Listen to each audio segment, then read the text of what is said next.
Well, hello. Well, it's Christmas time. Well, not Christmas time, but well, it is December the 1st, 2022, and we have got this year's Brewdog Advent Calendar. So what should the first one be? So let's take a look at what the calendar looks like. Okay, so here's the box. So yeah, as you can tell, I've already opened the first one. That's to stick in the fridge for later on tonight when I review it. And I have to say, looking inside there, I don't know if you can see there. Yeah, it definitely looks like a much sturdier design than last year, because last year it was pretty much like a standard wine box. So just literally they were just literally cardboard dividers, and the cans kept flopping around inside. And yeah, one of the most annoying things about advent calendars is when the chocolates, sometimes fall out of their housing, and then you find it at the bottom somewhere. Yeah, none of that rubbish. I mean, so a gold star to whoever designed that thing. I mean, that looks a lot sturdier. So, yeah, on to the review. So, what's the 1st of December got for us today? So, last year, a lot of my friends and colleagues, they really liked my reviews from last year, so I thought I'd do it again this year. Yeah, we had a bit of a mixed bag. I mean, some of them were really good. Some of them... In fact, there was one that I was pleasantly surprised by. Yeah, Fake Empire. That was definitely the most pleasant surprise. Because I was expecting to not like it, but... And there was one which... Yes, I regret flushing it because it ruined my toilet. Yes, Sour Grinch. That was probably the most disgusting thing I've ever tasted. Ugh. Anywho, so what have we got today?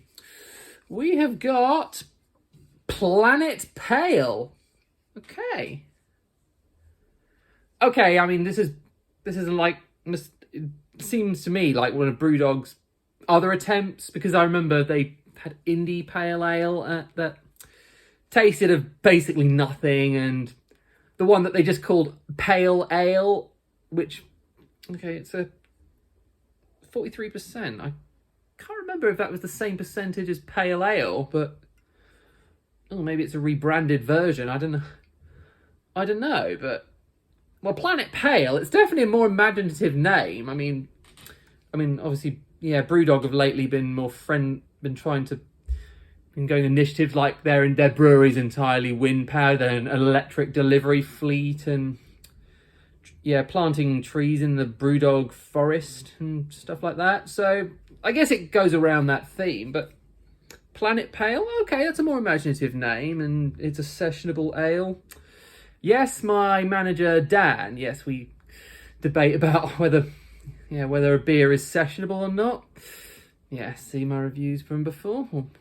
Okay, so Planet First Pale Ale. Okay, well, let's give it a taste then. Yeah, an oversized glass, considering it's... Yeah. But it has to be a Brewdog glass, but that was the only one I have. Yeah, the one I had in my last videos broke. That's the problem with those glasses. Okay.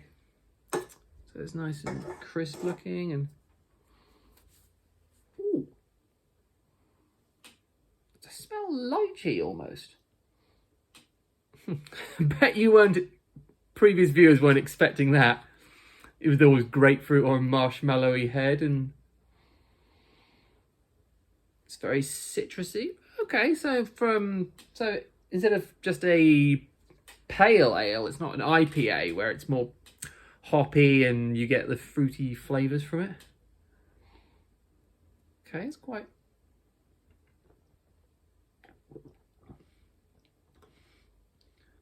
Okay, this one...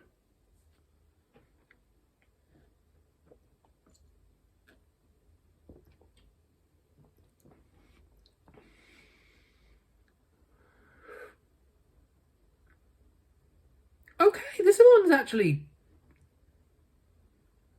Okay, right off the bat, I can definitely tell you that that is better than Indie or Pale Ale, the one I actually chucked away, because it just tasted of...